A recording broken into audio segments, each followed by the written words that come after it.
واخفض لهما جناح الذل من الرحمة। পিতামাতার সামনে বিনয়ের সাথে তোমাদের মাথাগুলোকে ঝুঁকায়া দাও, অর্থাৎ নিজেকে অক্ষম ও হেয় করে পেশ করবে।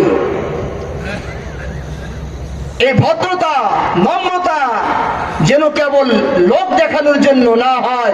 শব্দ শেষে আল্লাহ তাআলা মিনার রহমাত বলে এই কথাই বুঝাইছেন যে নম্রতা ভদ্রতা যেন ভালোবাসার সাথে হয়, আন্তরিকতার সাথে হয়, সেই দিকে লক্ষ্য রাখতে হবে। এটা হলো 5 নাম্বার নির্দেশনা। 6 নাম্বার নির্দেশনা আল্লাহ তাআলা বলেন وَقُلْ رَبِّ ارْحَمْهُمَا كَمَا رَبَّيَانِي